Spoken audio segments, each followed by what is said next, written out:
नमस्कार, कैसे हैं आप लोग। चलिए हम लोग लगाएंगे न्यूमेरिकल फ्रिक्शन के। पिछले लेक्चर में भी फ्रिक्शन के सवाल लगे थे, इसके पहले वाले लेक्चर में भी सवाल लगे थे फ्रिक्शन के, और इस वाले लेक्चर में भी फ्रिक्शन के सवाल लगेंगे। ये सवाल जेईई मेंस के होंगे कुछ, और कुछ होंगे नीट के। तो पहला सवाल यहाँ पर गिवन है, जो दिया हुआ है कि ये ब्लॉक है, टेक्स टाइम टी, यानी टी टाइम लेता है ठीक to reach A to B. A से बी तक आने में उसे टी टाइम लगता है, कैपिटल टी टाइम। कितना टाइम? Capital T time. एकदम आराम से करिए, कैपिटल टी टाइम उसे लगता है। कह रहा है कि व्हेन सरफेस इज रफ, जब रफ सरफेस हो तो टाइम लगता है उसे अल्फा टी। इसका मतलब ये वाला जो दिया हुआ है, इसका मतलब स्मूथ सरफेस के लिए। सवाल की लैंग्वेज देखिएगा कि blocks take time t to reach A to B, A से बी तक जाने में। When surface is rough then takes time alpha t, तब उसे अल्फा टी टाइम लगता है to reach A to B. ठीक, mu of the rough surface is equal to given है, यानी म्यू की वैल्यू गिवन है। म्यू की value 1 upon root x alpha square minus 1 upon alpha square. ठीक, और आपको फाइंड करना है, find value of x. X की क्या वैल्यू होगी यही फाइंड करके बताना है। 30 डिग्री का एंगल गिवन है, यानी ये इंक्लाइंड प्लेन पर एक ब्लॉक रख दिया गया है। यहां पर ये एम मास का मान लीजिए, इसको एम मास का, और ये ब्लॉक जब सरफेस स्मूथ है तो कैपिटल टी टाइम लेता है ए से बी तक पहुंचने में, और जब सरफेस रफ है तो अल्फा टी टाइम लेता है। रफ सरफेस का म्यू गिवन है आपको, यानी रफ सरफेस का म्यू जो है वो गिवन है, और आपसे पूछा जा रहा है कि इस म्यू की वैल्यू में जो ये रूट एक्स आ रहा है, उस रूट एक्स में एक्स की वैल्यू क्या होगी। सवाल यही है। सवाल समझ में आ गया अच्छे से। चलिए अब सवाल को करना है, कैसे करेंगे? तन से करेंगे, धन से करेंगे, मन से करेंगे। बहुत बढ़िया। इसका मतलब जब अगर सरफेस स्मूथ हो, ठीक, मान लेते हैं सरफेस क्या है, पहली बार स्मूथ सरफेस। तो स्मूथ सरफेस के लिए आपको पता है क्या क्या सेम रहेगा। स्मूथ सरफेस है, मान लेते हैं यहां से यहां तक जो डिस्टेंस है वो है एल, ठीक, और उसे टाइम कितना लगा? टी टाइम लगा। टाइम कितना लगा? कैपिटल टी टाइम लगा एल सरफेस को। तो किस एक्सेलरेशन से, अगर ये स्मूथ सरफेस में, तो एक्सेलरेशन क्या हो जाता है? A is equal to g sine theta. अगर आपको याद हो तो जी साइन थीटा। क्लियर है? तो इसका मतलब यहां से आप एल निकालेंगे तो क्या हो जाएगा? Half a t square. A की वैल्यू यानी a1 रख दें, इसके लिए a1 कह लीजिए इसको, और यहां पे t1 स्क्वायर कह लीजिए। ठीक, जब सरफेस क्या हो? रफ हो। याद रखिएगा, जब सरफेस क्या हो? रफ, तो उस समय क्या टाइम कितना लग रहा है? अल्फा टी, यानी ये पूरा टाइम है अल्फा टी। ठीक, और a2 इसका एक्सेलरेशन होगा। रफ सरफेस पे एक्सेलरेशन कितना होता है तो आपको पता है, जी साइन थीटा होता है माइनस का म्यू, उसके बाद के, यानी म्यू, सीधी सी बात, म्यू लिखिए, उसके बाद जी कॉस थीटा। याद है आपको कि भूल गए? याद है आपको क्या भूल गए? भूलिए मत। देखिए पिछले सवालों में कई बार ये चीजें आई। यानी एक्सेलरेशन कितना हो जाएगा? a2, और a2 की वैल्यू क्या हो जाएगी? कहेंगे जी साइन थीटा माइनस का म्यू जी कॉस थीटा। भी याद रहेगा ना? बिल्कुल क्लियर है। तो ये इसमें भी जो रफ सरफेस है उसकी लेंथ तो वही रहेगी, ये तो गड़बड़ होगी, ये तो कम ज्यादा होगी नहीं, यानी L is equal to half, यहां पे लिखेंगे a2 और फिर उसके बाद t2 स्क्वायर। ठीक, अब इनको, यानी ये इक्वेशन और ये इक्वेशन देखिए, इसमें क्या होगी, यानी इसमें लेंथ सिमिलर है, लेंथ सेम है। तो इसका मतलब from equation 1 and 2, from equation 1 and 2 आपको क्या मिलेगा? ये देखिए हाफ से हाफ कैंसिल, यानी क्या मिलेगा? a1 उसके बाद t1 square is equal to a2 उसके बाद t2 स्क्वायर। क्लियर है इसमें? यहां तक किसी कोई दिक्कत? बिल्कुल नहीं। अब a1 की वैल्यू रखेंगे तो क्या रख देंगे यहाँ पे? G sine theta. ठीक, और t1 की वैल्यू यानी t स्क्वायर। पहले वाले में टाइम t लग रहा है, दूसरे वाले में टाइम अल्फा टी लग रहा है, is equal to a2। a2 की वैल्यू रखेंगे तो क्या हो जाएगा यहाँ पे? जी साइन थीटा माइनस का म्यू के, या म्यू, सिर्फ म्यू लीजिए, ठीक है, या म्यू के लीजिए। एक्सेलरेशन लिखते हैं तो म्यू के लिख देते हैं सिंपल। ठीक, जी कॉस थीटा, ये ब्रैकेट बंद कर लीजिए, खूब आराम से बंद कर लिया। इनटू अब क्या करना है? देखिए t2 स्क्वायर। t2 स्क्वायर मतलब यहाँ पे अल्फा स्क्वायर और कैपिटल टी का स्क्वायर। यही बना, कोई दिक्कत नहीं। अब देखिए यहां से यहां ये आपका टी स्क्वायर से टी स्क्वायर गया, जी से जी शहीद हो गया, कोई दिक्कत यहां तक किसी को? बिल्कुल नहीं। अब यहां पे क्या बचा? देखिए यहां पे जो बचा वो बचा sine theta is equal to कितना, यहाँ पे साइन थीटा माइनस का म्यू के कॉस थीटा, और यहां पर क्या, अल्फा स्क्वायर। ठीक, अब अल्फा स्क्वायर का अंदर मल्टीप्लाई करके आपको क्या करना है, देखिए यहाँ पे sine theta into alpha square, और यहाँ पे क्या, म्यू के cos theta into alpha square, और यहाँ क्या है, साइन थीटा। क्लियर है? अब इसको इधर भेज दीजिए, इसको इधर लेते आइए, तो आपको क्या मिलेगा, यहाँ पे म्यू के cos theta alpha square is equal to देखिए sine theta alpha square minus का साइन थीटा। ठीक, अब देखिए यहाँ पे क्या हो जाएगा, आपने साइन थीटा कॉमन ले लीजिए, यहाँ बचेगा क्या, अल्फा स्क्वायर माइनस 1, और यहाँ क्या हो जाएगा, ये तो यही रहेगा बड़े आराम से, ये तो यही रहेगा भैया, म्यू के कॉस अल्फा स्क्वायर, यानी म्यू के की वैल्यू जो आएगी वो क्या हो जाएगी, यानी sign theta upon cos theta. ठीक है ना, ये कॉस थीटा रहेगा। आराम से करने, कोई जल्दीबाजी का है के लिए, अच्छा सवाल है तो अच्छे से लगे, कॉस थीटा। ठीक, ये देखिए साइन थीटा अपान क्या, कॉस थीटा, और ये हो जाएगा देखिए ब्रैकेट में alpha square minus 1 upon alpha square. अब sine theta upon cos theta की वैल्यू क्या आ जाएगी, टेन थीटा। इसका मतलब आप यहां लिख देंगे जो कॉफिशिएंट आ रहा है म्यू के की जगह, टेन थीटा मतलब टेन 30 डिग्री यहाँ पे रखना होगा, टेन 30 का मतलब 1/√3, यानी यहाँ पे लिख दे टेन थीटा, और ये देखिए इसको थोड़ा सा हम ऐसा लिखें ताकि सब कुछ साफ साफ दिखे, आपको कोई परेशानी न हो। यानी म्यू की जो वैल्यू आ रही है वो क्या आ जाएगी, टेन थीटा, एकदम शॉर्ट में लिख दे टेन थीटा छोटा छोटा। ठीक, यहाँ ब्रैकेट में alpha square minus 1 upon alpha square, कोई दिक्कत नहीं। टेन थीटा, थीटा दे रखा 30 डिग्री, तो यहाँ पे म्यू की वैल्यू क्या आ जाएगी, 1/√3। ठीक, और ब्रैकेट में क्या, देखिए alpha square minus 1 upon alpha square.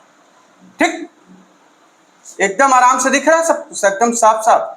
ये हो जाएगा अल्फा स्क्वायर, ये अल्फा स्क्वायर माइनस 1, एकदम आराम से। अब ये आंसर आप मैच करिए जो उन्होंने गिवन है, म्यू की वैल्यू जो गिवन है।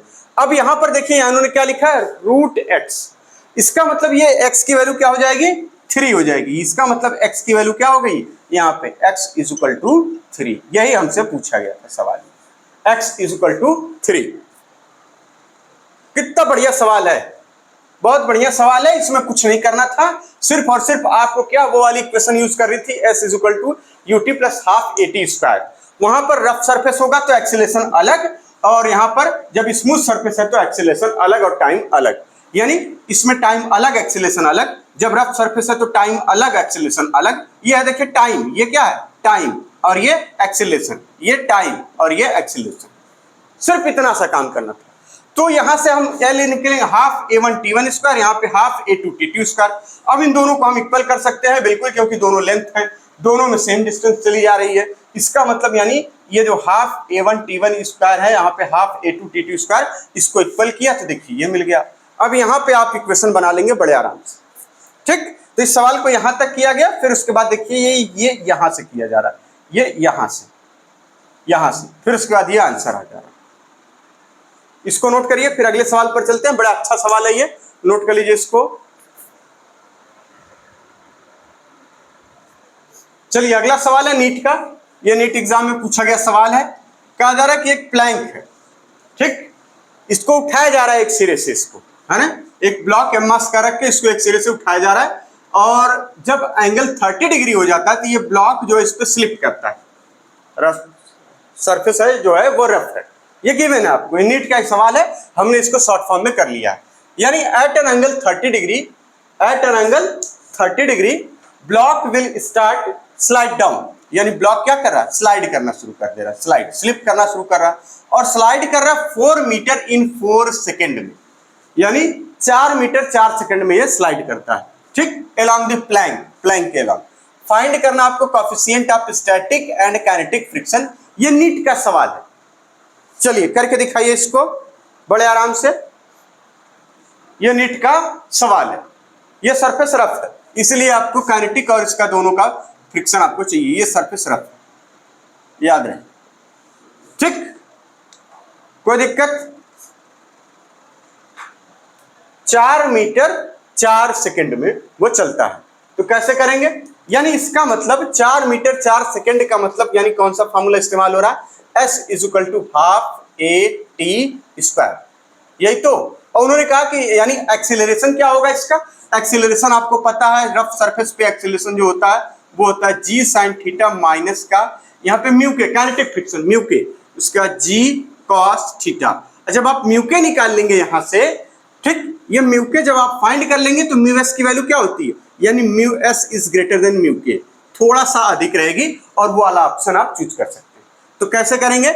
इसका मतलब एस की वैल्यू कितनी दे रखी? 4 मीटर हम रख दें यहाँ पे सवालों में, ठीक। 1/2 ए की वैल्यू यहाँ पर क्या हो जाएगा? जी साइन थीटा माइनस का म्यू के जी कॉस थीटा। कोई दिक्कत? इंटू टी, टी की वैल्यू 4 सेकंड यानी आ जाएगा 16। कोई दिक्कत नहीं। ये देखिए 2 से यहाँ इसको काट दीजिए, हो जाएगा 8, फिर इसको काट दीजिए, ये हो जाएगा 2, यानी यहाँ पर क्या हो जाएगा? 1/2 = जी साइन थीटा माइनस का म्यू के जी कॉस थीटा। यही तो बना, इसके अलावा और कुछ नहीं। अब आ जाइए यहाँ पे लिख देंगे आप म्यू के कॉस म्यू के जी कॉस थीटा = कितना? जी साइन थीटा माइनस 1/2। क्लियर है यहां तक? एकदम आराम से। भाई उन्होंने कहा कि 4 मीटर 4 सेकंड में, तो हम वही वाली वैल्यू लगा 4 मीटर 4 सेकंड में, और जो रफ सरफेस पे एक्सीलरेशन होता है वो इतना होता है। ये हमको सीख लेना हमेशा के लिए। तो वही चीज हम रख दें, यानी 4½ = A × T² कर दिया। जब A = T², तो यहाँ हाफ जी साइन थीटा माइनस का म्यू के जी कॉस थीटा हो जाएगा। अब आराम से इसको आपने क्या किया? म्यू को इधर लाया, जी साइन थीटा उधर आ गया। अब यहाँ पर आप करेंगे तो क्या मिलेगा आपको? अब वैल्यू पुट कर दीजिए। क्यों? क्योंकि और कोई ऑप्शन यहाँ पे अब है नहीं, अब सवाल को सॉल्व कर लेना है। तो यानी यहाँ पे लिखेंगे म्यू के जी की वैल्यू क्या हो जाएगी? × 10 cos 30। cos 30 की वैल्यू √3/2, और यहाँ पर जी साइन थीटा यानी 10 × 1/2 माइनस का 1/2। ये देखिए कितना हो जाएगा? यहाँ से इसको ये कितना हो जाएगा? बड़ा ध्यान से करिए। देखिए यहाँ पे क्या है? 10 हाफ में से एक हाफ आधा कर देंगे, कितना हो जाएगा? 9। अरे भैया यही बताना पड़ेगा क्या? 9/2 आ जाएगा, ठीक। अब देखिए 2 से 2 कैंसिल हो गया, आपको याद होगा ये 2 से 2 कैंसिल हो गया, इंटू 10 है और यहाँ पे इंटू √3/2 है। अब देखिए 2 से 2 कैंसिल हो गया। ये देखिए म्यू के की वैल्यू आप निकालेंगे तो म्यू के = कितना आ जाएगा? 9/10 इंटू √3, ठीक। 9/10 इंटू √3 यानी अपान में √3 आ जाएगा। यहाँ से म्यू के की वैल्यू आप सॉल्व कर लेंगे, कितना आ जाएगा? ये देखिए हो जाएगा 0.9 अपान कितना? 1.732, ठीक। 70-85 के आसपास वैल्यू आनी चाहिए, ठीक है ना? यानी 1.732 है ना? यानी म्यू के की वैल्यू लगभग 0.5 यहां से आप पहले तो ले आएंगे, ठीक। इसमें तो कोई डाउट नहीं। अब फिर म्यूएस क्या होगा? इससे थोड़ा सा ज्यादा म्यूएस होगा, इससे थोड़ा सा ज्यादा म्यूएस होगा तो यानी 0.6 हो जाएगा। यही वाला ऑप्शन आप चूज करके लगा लीजिए। ये नीट का सवाल है, ठीक। चलते हैं अगले सवाल पर। ये भी नीट में पूछा गया है, इसको नोट कर लीजिए बड़े आराम से। बहुत आसान सवाल पूछे जाते हैं, नोट करिए। ये भी नीट का सवाल है। अगला सवाल जो नीट का है, इसमें पूछा जा रहा है कि एक ब्लॉक को एक टेबल पर रख दिया गया यहां पर, और एक पुली के द्वारा एक दूसरा ब्लॉक यहां पर ऐसे लटका दिया गया, ठीक। कहा जा रहा है कि ये एक्सीलरेट कर रहा है इधर की तरफ, ठीक है, मूव कर रहा है। Find the tension in the string when block M1, याद रखिएगा ब्लॉक M1, यहां पे पूरा मेंशन करिए, block M1 slide on the table, जब ये स्लाइड करता है ऑन द टेबल। म्यू के गिवन है आपको बताना टेंशन क्या होगी इसमें, टेंशन इन द स्ट्रिंग, ठीक। तो टेंशन निकालने के लिए सबसे पहला काम हमें क्या करना होगा, यानी इसका मतलब अगर ये ब्लॉक स्लाइड करेगा तो यहाँ पर क्या लगेगा भैया, फ्रिक्शन फोर्स। यहाँ पर लगेगा कौन सा, काइनेटिक फ्रिक्शन, जिसकी वैल्यू क्या हो जाएगी, यानी म्यू के आर का मतलब m1g। ये इधर की तरफ लग रहा और इधर की तरफ क्या इसमें लगेगा, टेंशन। ये तो आपको कंफर्म है, ठीक। और चूंकि यहां नीचे क्या लगेगा, m2g। अब कुल फोर्स कितने हैं पूरे सिस्टम में, एक ये फ्रिक्शन फोर्स और एक ये ग्रेविटेशनल के द्वारा जो फोर्स लग रहा है इसका वेट, ठीक। इसका मतलब आपको सबसे स्टेप 1 इस वाले केस में क्या कर लेना है, स्टेप 1 एक्सीलरेशन निकालना है ए। चूंकि ये ब्लॉक इधर की तरफ जा रहा है तो जितना एक्सीलरेशन इसका होगा यानी सेम सबका एक्सीलरेशन सेम, तो m2g क्या करेंगे, यानी नेट फोर्स m2g माइनस का क्या, म्यू के, फिर उसके बाद m1g, याद रखिएगा म्यू के m1g अपान क्या, m1 प्लस m2। यह आपने पहला स्टेप पार कर लिया। अब हमें चाहिए टेंशन, तो टेंशन के लिए किसी एक को ले लें, यानी इसका मतलब इसी को पकड़ लीजिए आप क्या पाएंगे यहां से, टेंशन के लिए टेंशन लेंगे तो इसका मतलब देखिए यहाँ पे क्या इक्वेशन, इसके लिए इक्वेशन लिखेंगे तो क्या लिखेंगे, इसका मतलब इसके लिए लिखेंगे तो कहेंगे इसका m2g minus T equal to m2a। यही तो इस वाले के लिए सिर्फ और सिर्फ इसके लिए इक्वेशन लिखेंगे फोर्स की, तो ये बनेगा यानी नेट फोर्स ये इसके इक्वल होगा, यानी फोर्स की इक्वेशन आपने लिख ली तो इसका मतलब यहां पर लिखेंगे m2g minus T equal to m2a। तो t इक्वल टू क्या आ जाएगा, t की जगह ये देखिए t इधर ले जाइए, m2 को इधर ले आइए तो क्या हो जाएगा, यानी m2g माइनस m2a। यही तो बना। अब यहां से t की वैल्यू आप निकाल लेंगे, कैसे कैसे, m2 देखिए कॉमन ले लिए g माइनस a और a की वैल्यू ये है, a की वैल्यू ये है, a की वैल्यू इसमें पुट कर दीजिए, आ जाएगा आंसर आपका। आप चाहे तो इसको आराम से कर लेंगे, ये देखिए बड़ा वाला ब्रैकेट बना लीजिए, g की वैल्यू हमने यहाँ रख दी g और फिर माइनस का, ये देखिए a की वैल्यू रखनी है इसलिए छोटे ब्रैकेट में, और छोटा ब्रैकेट भी काफी छोटा नहीं काफी बड़ा होगा भैया। यहाँ से देखिए m2g माइनस म्यू के m1g अपान में क्या, m1 प्लस m2। आराम से, यहाँ पर बहुत लोगों का ये आंसर गलत आएगा, यहाँ पर क्यों, क्योंकि यहाँ पर g माइनस, उसके बाद ये देखिए माइनस यहाँ लगा हुआ फिर a लगा हुआ आपको, तो यानी यहाँ पर पहले इसका इसमें मल्टीप्लाई होगा फिर उसके बाद ये देखिए माइनस का अंदर मल्टीप्लाई होगा तब सॉल्व होगा। इसका मतलब t इक्वल टू क्या हो जाएगा, कहेंगे m2, ये तो बेचारा कुछ बोल ही नहीं रहा बाहर, यहाँ क्या हो जाएगा देखिए m1g m2g लिख दे यहाँ पे। चलिए थोड़ा सा इसको ऐसी जगह लिखे ताकि आपको एकदम आराम से समझ में आए। t इक्वल टू क्या, ये देखिए m2 जो बेचारा कुछ बोल ही नहीं रहा बाहर है, लेकिन ये g इसके साथ मल्टीप्लाई में है, देखिए ये हो जाएगा प्लस में, यानी m1g प्लस m2g, कोई दिक्कत नहीं। अब देखिए माइनस का साइन है, ठीक, इसके देखिए यहाँ पे माइनस का साइन है, इस माइनस को हमने अंदर कर दिया, ये क्या हो जाएगा माइनस m2g और ये क्या हो जाएगा प्लस में क्या, म्यू के m1g और अपान में क्या हो जाएगा m1 प्लस m2। अब देखिए आपका ये काम हो गया, कोई दिक्कत नहीं, बिल्कुल नहीं। अब देखिए यहाँ पे क्या, इसको सॉल्व कर लीजिए आप, इसको इससे शहीद कर देंगे।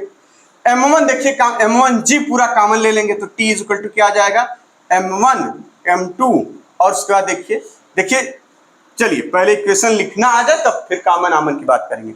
ये देखिए m2 बचा है, अंदर क्या बचा, कहेंगे m1g प्लस म्यू के m1g और देखिए यहाँ पे क्या अपान m1 प्लस m2, ये बच गया। तो इसमें से m1g कॉमन ले लीजिए आप, और कुछ करना नहीं है, तो टेंशन क्या आ जाएगी, इसका मतलब m1 m2 और ये देखिए g बाहर आ गया। ब्रैकेट में क्या बचा इधर, ये देखिए यहाँ पे कुछ नहीं है, m1g है तो यहाँ पे 1, यहाँ पे क्या जाएगा 1 प्लस म्यू के। एकदम आराम से, आप जल्दीबाजी कर जाते होंगे शायद इसीलिए आपका आंसर गलत आता होगा। यहाँ हो जाएगा m1 m2, ये ऑप्शन जिसमें मिले यानी जो वाला वो आप इसको सही कर लीजिए, ठीक। आंसर आ जा रहा है m1 m2g 1 प्लस म्यू के अपान m1 प्लस m2, ये m1 प्लस m2 नोट कर लीजिए इसको। ये सवाल देखिए नीट के सवाल है, नीट के। आपको क्या लगता है जे मेंस और नीट में थोड़ा, जे मेंस के मीडियम लेवल तक के सवाल आसान से लेकर मीडियम तक और नीट के टफ सवाल लगभग बराबर ही होते हैं। चलिए अगला सवाल, 2 सवाल और बहुत बेहतरीन पूछा गया, फिर उसके बाद आप तो 12 लगा ही लेंगे क्योंकि उसमें बहुत छोटे छोटे हैं, ज़्यादा टफ नहीं रह गया है ना। नीट में उतना टफ नहीं पूछा जाता। नोट करिए इसको।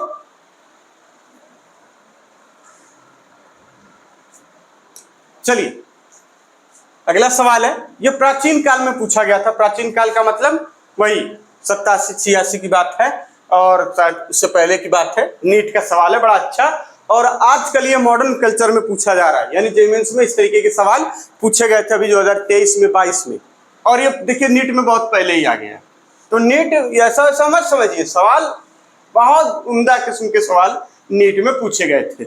चलिए कहा जा रहा है कि एक चेन है, lies on the table, if the coefficient of friction between chain and the table is, coefficient of friction उन्होंने दे रखा 0.25, then maximum fraction of length of chain that can hang over one edge of the table।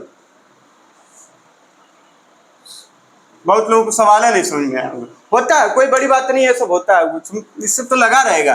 कभी कभार सवाल नहीं समझ में आएगा, कभी कभार लगेगा यार ये क्या नाटक है ना, इस तरीके ये लगा रहेगा। फिर देखिए ये चेन है और इस तरीके के सवाल हम लोग लगा चुके हैं, अगर आपको याद हो तो। ये चेन इस पर इस तरीके से लटक गई, तो कहा जा रहा है कि अगर ये टेबल और इस चेन के जो बीच का जो कोफिशिएंट ऑफ फ्रिक्शन है ये म्यू गिवन आपको 0.25, तो बताइए कि कितनी परसेंटेज में कितना लेंथ लटक जाएगा इन परसेंटेज। ये ऑप्शन गिवन था, आपको यही बताना है। इस तरीके के सवाल हम लोग 2-3 बार लगा चुके हैं। यानी इसका मतलब मान लें कि अगर ये एल लेंथ लट पूरे में से एल, तो ये वाली बची लेंथ, पहले आप ये क्या लेट करेंगे कि पूरी लेंथ सपोज करिए कैपिटल एल है, पूरी लेंथ कैपिटल एल है और जितना लटकी वो क्या है स्मॉल एल, तो पूरी में से यानी स्मॉल एल माइनस कर देंगे तो ये बची इतना, सिर्फ इतना बची। ये इसको जरा सही से बना दे भैया, ये इतना बची। क्लियर है? मास पर यूनिट लेंथ का मामला आपको याद होगा, मास पर यूनिट लेंथ वाला मामला, ठीक। अगर पूरी चेन का जो मास पर यूनिट लेंथ अगर आपको लिखे पूरी चेन के लिए मास पर यूनिट, चलिए मास पर यूनिट लेंथ, हाँ ऐसे ही पर यूनिट लेंथ, तो आप क्या लिखेंगे m बाई कैपिटल L। तो इसका मास अगर हम मान लें m1 हो और इतने जो इस पर रुकी हुई है उसका मास अगर हम मान लें m2 है, तो m1 के लिए क्या करना पड़ेगा, यानी मास पर यूनिट लेंथ जो आपको पता है इनटू क्या हो जाएगा L, और m2 के लिए क्या करना पड़ेगा, तो आपको पता है m बाई L और यहाँ पे capital L minus small l। ये तो आप बड़ी आसानी से कर लेते हैं। यानी अब इसका मतलब इसका मास आपको पता चल गया, इसका मास पता चल गया, तो इस पूरे डायग्राम को आप फिर से बना सकते हैं। कैसे? ऐसे। ये देखिए छोटा सा काम, खाली इतना आपको करना आना चाहिए, जब ये आप कर लेंगे तो बड़े आसान। अब यहाँ पर आप छोटा सा डायग्राम, इस पूरे डायग्राम को आप इसमें बदल सकते हैं। कैसे? ऐसे बदल लीजिए। चलिए यहाँ पर हम लोग बदल लें इसको, यानी इसका मतलब एक मास इधर जो कि m2 है और ये देखिए किसी पुली से इस तरह से लटका दिया गया है और ये है मास m1, ठीक, m1। इसका मतलब इधर की तरफ हो जाएगा m1g और इधर की तरफ क्या हो जाएगा m2, और इधर की तरफ क्या फ्रिक्शन इसका काम कर रहा था, यानी यहाँ पर क्या फ्रिक्शन। और आपको पता है कि जब ये चलिए इसको जरा दूसरे कलम से, इधर की तरफ म्यू आर, इधर की तरफ म्यू एस आर कहिए, म्यू आर कह लीजिए, ठीक है, म्यू एस आर यानी म्यू एस और यहाँ पे m2g कह लीजिए। जब ये दोनों फोर्स यानी इधर वाला फोर्स और देखिए इसमें जो टेंशन है, ये टेंशन इसी के बराबर होगी, यानी ये टेंशन और ये जब आपस में बराबर हो जाएंगे तो ये चेन रुकी रहेगी। क्लियर है? इसमें तो कोई दिक्कत ही नहीं। यहाँ से इसका मतलब आप लिखेंगे म्यू एस या म्यू सिर्फ mu S m2g is equal to कितना m1g के, तो g से g कैंसल हो गया, यहाँ पे रख दीजिए म्यू एस और ये देखिए क्या रख दीजिए m2 की वैल्यू आप जो निकाल कर लाए, m2 की वैल्यू लिखेंगे capital M by L bracket में capital L minus small l, यहाँ पर क्या रख देंगे capital M by capital L into small. ये देखिए ये कैपिटल L से हम कैंसिल हो गया। अब यहाँ पे क्या बचा आपको, स्मॉल l की वैल्यू है वो आ जाएगी कितनी, चलिए आराम से करिए, घबराने की बिल्कुल जरूरत नहीं। Mu S capital L minus का म्यू एस स्मॉल l, यहाँ पे l, इसको उधर ले जाइए तो ये क्या बचेगा, L इज इक्वल टू क्या हो जाएगा यहाँ पे म्यू एस कैपिटल L अपान 1 प्लस म्यू। कोई दिक्कत? देखिए इसको इधर ले गए, L कॉमन कर लिया और 1 प्लस म्यू एस को इधर डिवाइड कर दिया, यही बचा। अब आपको गिवन है, सारा कुछ गिवन है, सवाल में सारा कुछ गिवन है। अब आप निकाल लेंगे, बिल्कुल कैसे निकालेंगे, देखिए यहां से फार्मूला आपने निकाल लिया। अब हमें L की वैल्यू कितनी लटक रही है, यहाँ पे कह रहा है कि म्यू एस का वैल्यू 0.25 इंटू क्या कैपिटल L जो कि हमें नहीं पता है। चलिए आ जाइए इधर की तरफ, 1 प्लस कितना म्यू एस प्लस कितना म्यू एस यानी 0.25, ठीक 0.25, इसमें तो कोई दिक्कत नहीं। अब इसी को सॉल्व कर लेना है। जब इसको सॉल्व कर लेंगे तो क्या हो जाएगा, इसको इधर फिर से वही मल्टीप्लाई करके वापस इक्वेशन यही बन रही है, कोई नई बात नहीं है इसमें। तो यहाँ लिख देंगे क्या, इसको सॉल्व करेंगे तो ये कितना आ जाएगा, L इज इक्वल टू यहाँ पे देखिए 0.25 को क्या लिखते हैं हम लोग, 0.25 को 1/4 लिखते हैं, यानी यहाँ इसको लिख दीजिए 1, इसको इसी तरह से रहने दीजिए। यहाँ पे देखिए 1 प्लस 1/4 L इज इक्वल टू कितना आ जाएगा 0.25 इंटू कैपिटल L, 4 एकम 4, 1 5/4 लिख देंगे, यहाँ पे 4 ऊपर चला जाएगा, L की वैल्यू क्या आ जाएगी, ये देखिए 25 चौका 100, बात को समझिए, ये हो जाएगा 25 चौका 100 ऊपर जाते ही, ठीक, यानी 100 का मतलब ये लिखेंगे, अब यहाँ पे देखिए 10 हो जाएगा, 10, ठीक है।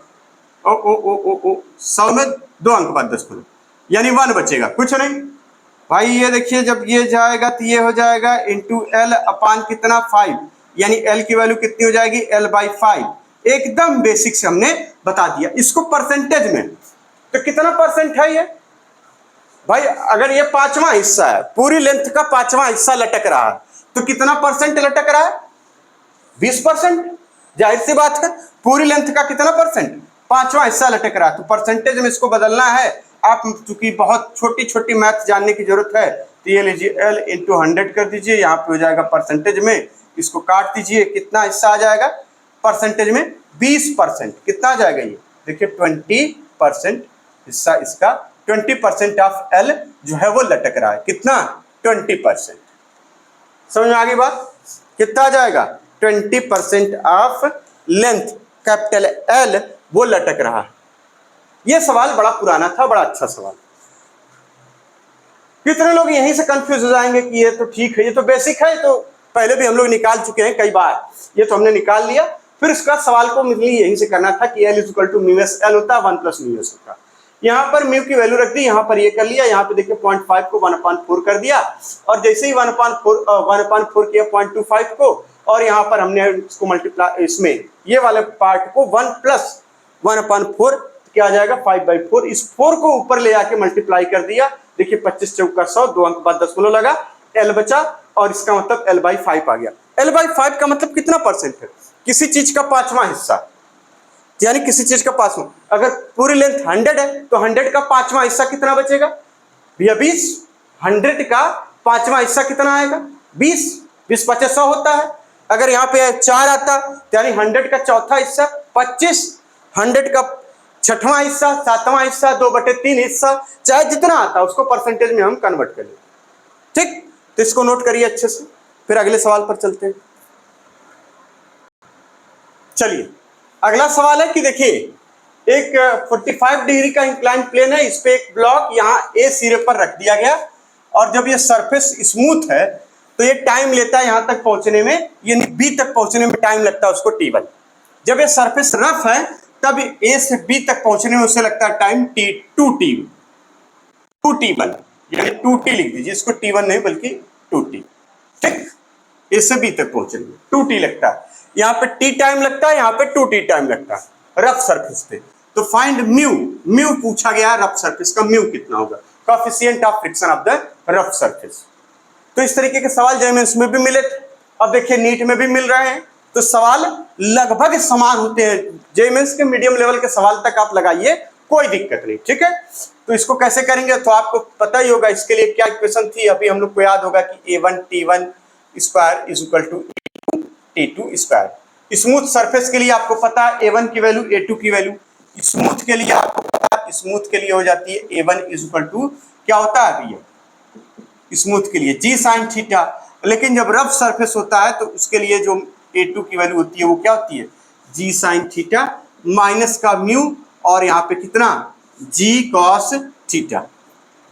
बस यही काम कर लेना है। अब यहाँ पे रख देना है ये टाइम, उन्होंने कहा कि ये टाइम इसमें जो स्मूथ वाले में जो टाइम लग रहा है, यहाँ पर स्मूथ वाले में जो टाइम लग रहा है वो t लग रहा है, और रफ वाले में जो टाइम लग रहा है वो कितना लग रहा है, 2t लग रहा है। क्लियर है? यहाँ पे आप पूरा रख दीजिए। A1 की वैल्यू रखेंगे तो यानी स्मूथ के लिए, ये किसके लिए, स्मूथ के लिए, तो यानी लिखेंगे यहाँ पे g sine theta into t square is equal to, यहाँ पे क्या लिखेंगे, जी साइन थीटा माइनस का म्यू। एकदम आराम से आ रहा है सवाल कि टफ टफ लग रहा है? आज तो बहुत आसान आसान है, पिछले वाले में ज्यादा दिमाग लगाना पड़ता था, ये तो एकदम आसान आसान निकले।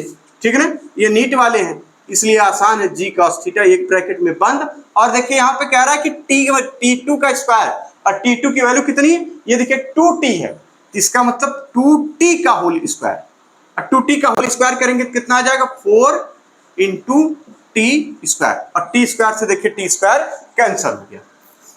ठीक, यहां से कोई दिक्कत बिल्कुल नहीं, जी से जी आपने उड़ा लिया, सब में काम खत्म। इसका मतलब अब आगे क्या लिखेंगे, केवल और केवल साइन थीटा बचा यहाँ पे बचा साइन थीटा माइनस का म्यू कॉस थीटा, और ये देखिए 4। ठीक, 4 का अंदर मल्टीप्लाई कर लीजिए, और उसके बाद यहाँ पे देखिए कितना हो जाएगा, इसका मतलब 4 साइन थीटा माइनस का 4 म्यू कॉस थीटा। ठीक, और यहाँ पे साइन थीटा। अब इस साइन थीटा को उधर ले आइए, इसको 4 को इधर ले आइए, यानी 4 म्यू कॉस थीटा बचेगा, यहाँ पे कितना 3 साइन थीटा। कोई दिक्कत? कितना आराम से हो रहा है एकदम। यहां तक किसी को कोई दिक्कत हो तो बताइए भैया। इसको इधर ले आएंगे, 4 साइन थीटा माइनस का साइन थीटा करेंगे 3 साइन थीटा, इसको इधर ले आएंगे, ये हो जाएगा। यानी इसका मतलब अब देखिए यहाँ पे लिखिए म्यू इज इक्वल टू क्या हो जाएगा, 3/4 tan थीटा। ठीक, 3/4 tan थीटा। अब हमें थीटा कितना दे रखा, 45 डिग्री, इसका मतलब 45 डिग्री का मतलब 1, इसका मतलब म्यू की वैल्यू क्या हो जाएगी, 3/4। और 3/4 का मतलब 0.75 लिख दीजिए इसको, 0.75, यही आंसर भी आ रहा है, म्यू की वैल्यू 0.75। कोई दिक्कत यहां से? कितना आराम से आप सवाल लगाने का तरीका देखिए कि आखिरी में वैल्यू रखिए। कुछ लोग पहले से ही वैल्यू रख लेते हैं, परेशान होते हैं कैलकुलेशन में, इधर उधर इधर उधर, क्या जरूरत है, जब तक कहा ना जाए आखिरी में तब तक रखिए, एकदम आखिरी में ले आके रखिए। देखिए इसी तरीके के सवाल अभी हम लोग जेमेंस का भी लगाए थे, इसको नोट करिए। अब आगे चलते हैं कुछ और सवाल नीट के। चलिए अगला सवाल है नीट का। कहा जा रहा है कि एक टेबल पर M1 M2 और यहां से एक पुली द्वारा M1 मास यानी M2 और M3 ये टेबल पर हैं, और पुली द्वारा M1 लटका दिया गया इस तरीके से। ये नीट का सवाल है, और आपसे सबसे मजेदार बात कही जा रही है कि M1 M2 M3 ये सब एक दूसरे से इक्वल है, और ये इक्वल है M के। तो find acceleration of M1 if it move downwards, अगर ये डाउनवर्ड्स मूव कर रहा है तो इसका एक्सीलरेशन बताइए। इसका एक्सेलेरेशन का, पूरे सिस्टम का एक्सेलेरेशन वही होगा जो इसका होगा, उसमें कोई नई बात है क्या, बिल्कुल नहीं। तो इसका मतलब ये हो गया, सारे मास क्या है, सेम है, यानी इन दोनों को अगर एक साथ मिला दिया जाए तो काम बन जाएगा, और सरफेस रफ है तो देखिए यहीं पर इसको क्या करिए, इसको मिला दीजिए, तो ये क्या हो जाएगा, देखिए ये भी m मास का, ये भी m मास का, और ये भी m मास का, कोई दिक्कत ही नहीं। यानी ये कितना हो गया, 2m मास का, और ये देखिए एक पुली से लटका दिया गया यहां से m1 मास, m मास से। ठीक, और इसका मतलब अगर ये डाउनवर्ड मूव कर रहा है तो यानी इसका मीनिंग हो गया कि mg ज्यादा, किससे ज्यादा है, ये देखिए टेंशन, और यहाँ पे आप सब कुछ पता है आपको, इसमें किससे ज्यादा होगा, कहेंगे जो फ्रिक्शन फोर्स होगा इसमें कोफिशिएंट ऑफ काइनेटिक फ्रिक्शन वाला फोर्स वो लगेगा, क्या म्यू दिया हुआ है, तो यानी म्यू के 2mg, बस यही करना है। ठीक, तो एक्सेलरेशन a इक्वल टू क्या आता है, तो कितना सिंपल है, इसका मतलब mg माइनस म्यू के 2mg अपॉन टोटल मास कितना, 2m प्लस 3m, ये देखिए 3m हो जाएगा, m से m कैंसल हो गया। ठीक, यानी a की वैल्यू क्या आ जाएगी, g कॉमन ले लीजिए, क्या बचेगा 1 माइनस 2 म्यू के यानी म्यू, ठीक, म्यू अपॉन कितना 3, यही आंसर आ जाएगा। ये नीट में सवाल पूछा गया, अभी जल्दी वाला ही है, 12-13 में जो भी है उसमें देखिए आ जाएगा। ठीक, अगला सवाल बताया जा रहा है कि एक बॉक्स को जेंटली ड्रॉप किया जा रहा है कन्वेयर बेल्ट पर, और कन्वेयर बेल्ट की जो स्पीड है वो 2 मीटर पर सेकेंड है। ठीक, और कोफिशिएंट ऑफ फ्रिक्शन है जो बेल्ट और बॉक्स के बीच का वो 0.5 है। तो बताइए डिस्टेंस कितना मूव करेगा बिफोर स्टॉप, यानी block before coming to rest से कितना। चलिए सवाल नोट करिए, फिर उसको लगाते हैं। इसको सॉल्व कर लीजिए तो तुरंत आ जाएगा आपका। चलिए कन्वेयर बेल्ट वाला सवाल है, इसको ज्यादा उसमें तवज्जो देने की जरूरत नहीं है, क्योंकि इस तरीके के सवाल हम लोग पिछले लेक्चर में लगा चुके हैं कन्वेयर बेल्ट। और ये देखिए कन्वेयर बेल्ट को बताया जा रहा है 2 मीटर पर सेकंड से ये चल रही है, कितने से, 2 मीटर पर सेकंड से। फिर एक बॉक्स इस पे ड्रॉप कर दिया गया। ठीक, एक बॉक्स इस पे ड्रॉप कर दिया गया। बॉक्स और इसके बीच का जो काइनेटिक कोफिशिएंट ऑफ फ्रिक्शन है वो है 0.5।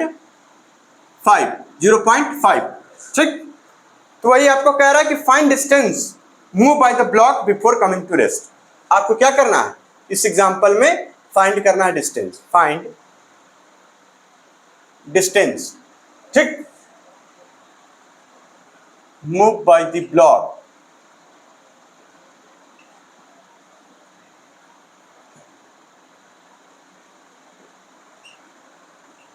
Before coming to rest. Find distance move by the block before coming to rest, rest में आने से पहले। तो ये सब तो एकदम आसान है, एस की वैल्यू निकालनी है, एस की वैल्यू एस। तो एस के लिए फॉर्मूला क्या होता था, u²/2 म्यू जी। तो S equal to U square का मतलब यहाँ पे हो जाएगा कितना, 2 × 2/2 × 0.5 × 10। बस यही कर देना, आंसर आ जाएगा।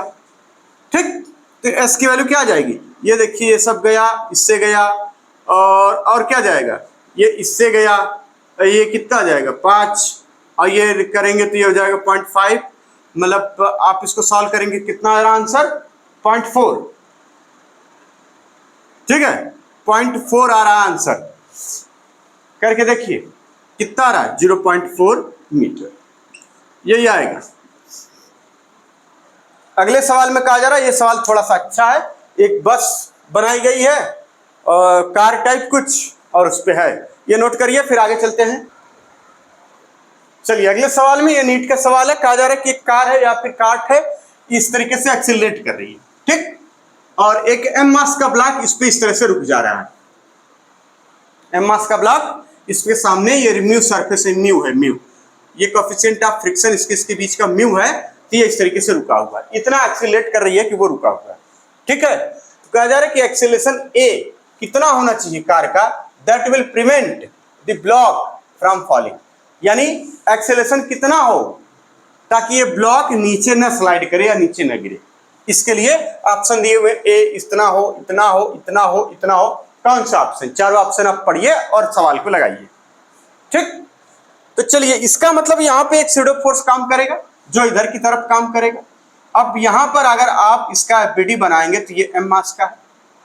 ठीक है, ये स्यूडो फोर्स इधर की तरफ क्या काम कर रहा है भैया, एम ए, इस पर रिएक्शन क्या लगेगा, आर इधर की तरफ, जाहिर सी बात है।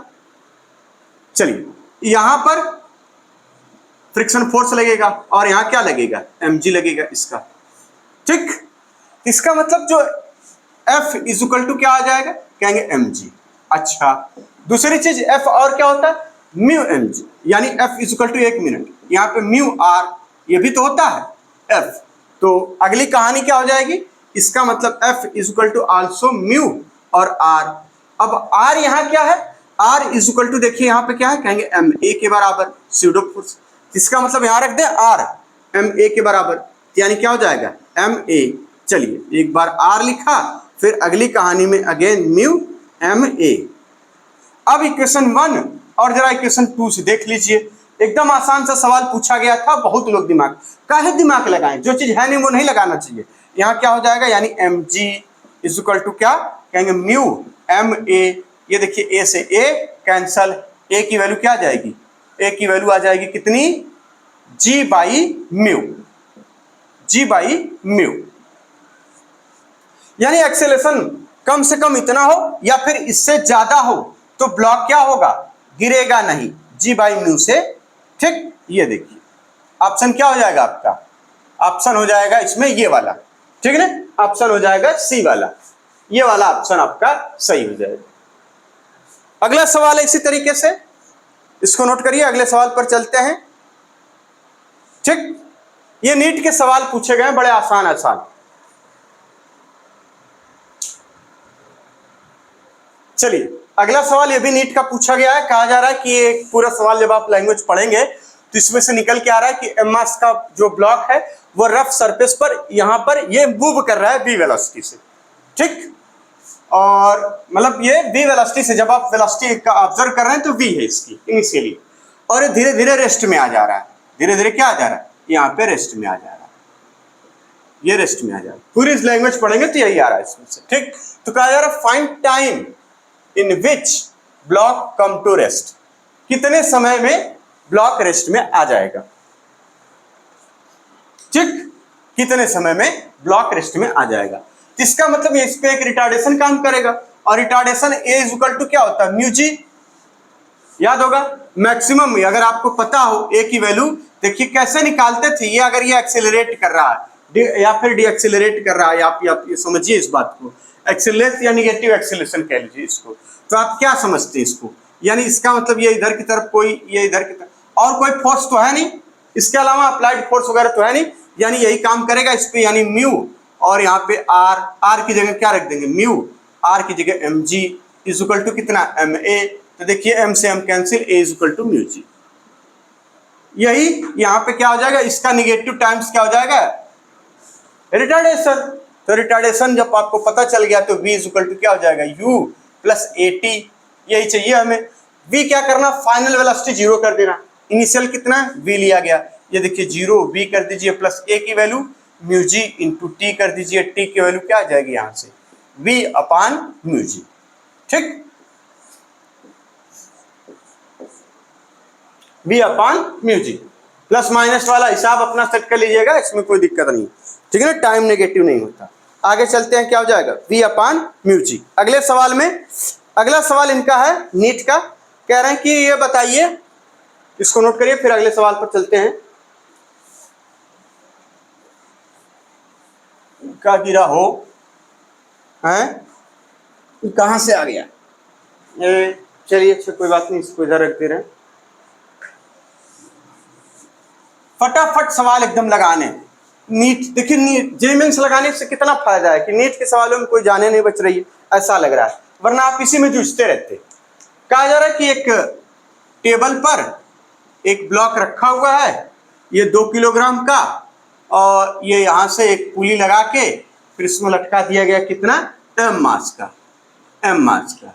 ठीक, ये इस तरीके से, और ये म्यू जो है आपको गिवन, म्यू कितना है इसमें 0.2 है। ठीक, find maximum value of m so that system is at rest. बताइए इस तरीके के सवाल हमने नहीं लगाए, अरे बहुत लगा है इस तरीके के सवाल, कौन बात का सवाल की लैंग्वेज पढ़िए, यही निकल के आ रही है। Find the maximum value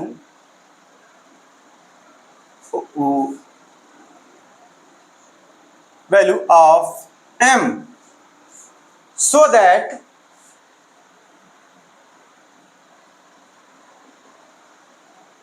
system is at rest।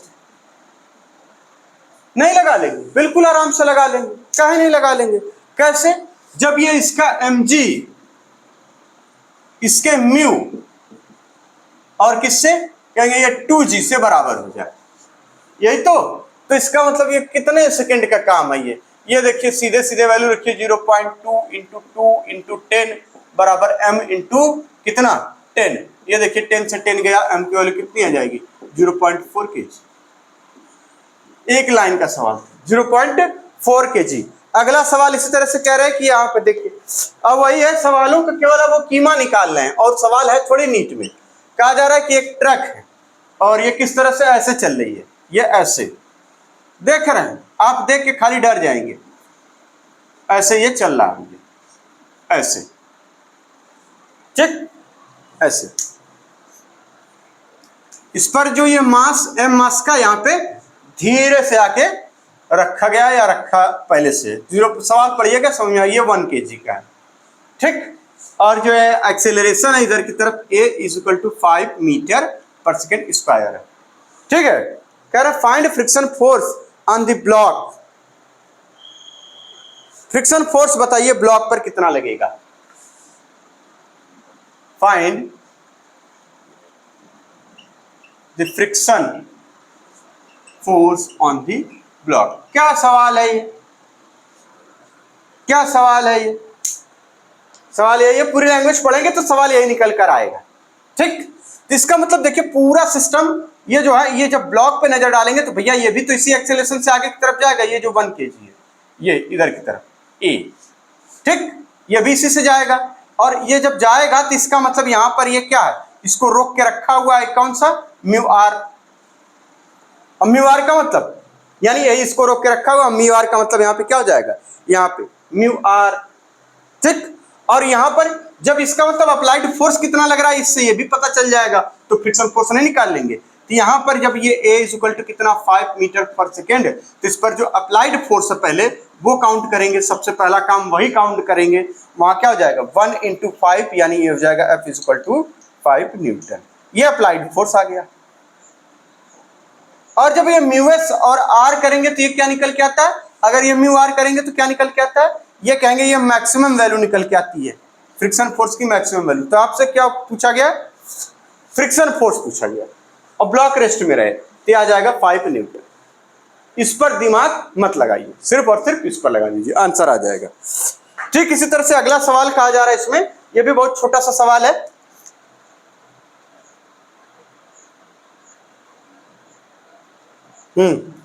इसको नोट करिए फिर आगे चलते हैं अगले सवाल पर, इसको नोट कर लीजिए। चलिए इस सवाल में कहा जा रहा है कि एक ब्लॉक है और ये कांस्टेंट वेलोसिटी से स्लाइड कर रहा है, तो म्यू बताइए।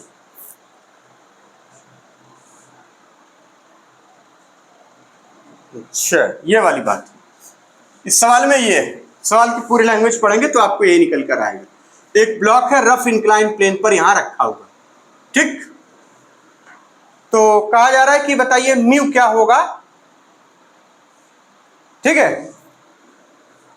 ये देखिए कांस्टेंट वेलोसिटी से ये v जो है कांस्टेंट वेलोसिटी से ये नीचे की तरफ आ रहा है, तो ये सरफेस का म्यू क्या होगा यही पूछा गया सवाल में। बस इतना सा, पूरी लैंग्वेज पढ़ने के बाद आपको ये मिलेगा, नीट का सवाल है ये भी, ठीक है।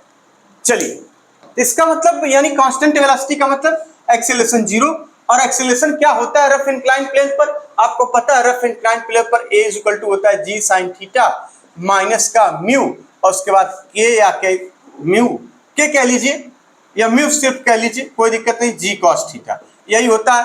जब ये 0 कर देंगे तो इसका मतलब ये हो जाएगा g sin थीटा माइनस का म्यू g cos थीटा। देखिए अब ये दोनों इक्वल हो जाएंगे तो इसका मतलब हो जाएगा sin थीटा, और यहाँ पे क्या, यहाँ पे म्यू g cos थीटा, ठीक, = g sin थीटा। ये देखिए g से g गया, यानी म्यू की वैल्यू क्या आ जाएगी tan थीटा। इस वाले केस में म्यू की वैल्यू कितनी होगी tan थीटा, ठीक, यही पूछा गया। अगला सवाल है, एक कार है 72 किलोमीटर पर घंटे से चल रही है। अगला सवाल कहा जा रहा है कि एक कार है, ये सब सवाल बड़े आसान आसान नीट में पूछे गए, आप कभी इसको ट्राई नहीं करते ना आप लोग मन से, क्योंकि आप दूसरे दिमाग में लगा देते हैं, मॉड्यूल पढ़ते हैं और दुनिया के नाटक, उससे सवाल आता नहीं है कभी कभी, अब तक तो नहीं आया है ना। 75 किलोमीटर पर हाथ से चल रही है। If the coefficient of friction between road and tyre is 0.5, road और टायर के बीच का जो कोफिशिएंट ऑफ फ्रिक्शन है म्यू वो गिवन है 0.5। आपसे पूछा जा रहा है शॉर्टेस्ट डिस्टेंस इन विच, ठीक, कार कैन बी स्टॉप्ड, यानी एस की वैल्यू पूछी गई है कि कितनी देर में ये जाके रुक जाएगा, कितनी दूरी पे है, कम से कम कितनी दूर जाके रुकेगा अगर स्पीड इसकी ये है तो, ठीक है। जी की वैल्यू आपको कह रहा है 10 ले लीजिए, 10 मीटर पर सेकेंड स्क्वायर। तो आपको ये सब तो पता ही है, तो यानी एस पूछा गया, एस = क्या होता है, कहेंगे u²/2 म्यू जी, बस u है, ये u लिखा हमने u, ठीक, ये u, तो यहां से u निकाल लेंगे, ये हो जाएगा कितना, इसमें से 5/18 कर दीजिए, इसमें मल्टीप्लाई 5/18 मल्टीप्लाई कर दीजिए, यहां से देखिए 18 18 चौक 72, 20 मीटर पर सेकंड आ जाएगा, कितना आ जाएगा 20 मीटर पर सेकंड। इसका मतलब यहाँ पे रख देंगे क्या, 20 गुणे 20 और बटे 2 गुणे म्यू, म्यू की वैल्यू 0.5 इंटू कितना 10। अब इसको सॉल्व कर लीजिए, यहाँ से ये देखिए ये गया और ये देखिए ये गया, चलिए इसको कहाँ ले जाएंगे, वही ना चला जाए 20, ये गया पूरा, ये 20 मिलके खत्म। अब ये 0.5 आ गया, 0.5 का मतलब 200/5 और 200/5 का मतलब 40 मीटर आ जाएगा, 40 मीटर में जाकर रुक जाएगी। तो ये नीट के सारे सवाल हो गए। और कोई सवाल बचा? और बाकी एक आध दो है, आप उसको लगा लीजिएगा। इस तरीके से ये फ्रिक्शन पूरी तरीके से अब लाफ मोशन पूरी तरीके से समाप्त हो चुका है। हम लोगों ने कम से कम लाफ मोशन में कम से कम 100 सवाल के आसपास लगाए होंगे, कम से कम 100 सवाल पूरे लाफ मोशन चैप्टर में मिला के 100 सवाल के आसपास लगाए, और उसी 100 सवाल में से ही कोई 1 2 3 पूछा जाएगा आपसे एग्जाम में। ज्यादातर संभावना किसकी रहेगी, लिफ्ट वाले सवालों की या फिर बंदर पे जो ये किसकी ज्यादातर जो संभावना रहेगी, देखिएगा लिफ्ट वाला सवाल आ सकता है आपके एग्जाम में पहला, और दूसरा संभावना है फ्रिक्शन से, इससे दोनों प्रबल संभावना है इससे, और उसका तीसरी जो होती है न्यूटन सेकेंड लॉ से। उसके बाद बाकी जो आपने बीच में पढ़ा है ना, एक्शन रिएक्शन पेयर ये वो, उससे बहुत कम चांस होते हैं पूछने के। ठीक, तो ये तरीके से हम लोग भैया कर लिए खत्म इस चैप्टर को। और वाईफाई का नेटवर्क 2-3 दिन से नहीं आ रहा था, ठीक है, गड़बड़ चल रहा है, अभी भी गड़बड़ ही चल रहा है, तो अपलोड करने में हो सकता है टाइम लग जाए, तो आप परेशान मत होइए, सब कुछ आपको मिलेगा एकदम सही जगह। ठीक, तो धन्यवाद तब तक के लिए, एकदम बिल्कुल निश्चिंत होकर साथ काम करिए। हो सकता है कि लेक्चर लेट जाए क्योंकि वाईफाई का नेटवर्क नहीं आ रहा है, गड़बड़ चल रहा है, कुछ पता नहीं वो कंपनी वाले बना रहे हैं, ये करेंगे वो करेंगे ऐसे करेंगे, फोन करो तो वही बात, भैया क्या करें, अरे क्या करें, क्या भैया बताएंगे सब क्या करें, हैं कैसे काम चलेगा। तो ठीक, मिलते हैं अब नेक्स्ट लेक्चर में, तब तक के लिए धन्यवाद।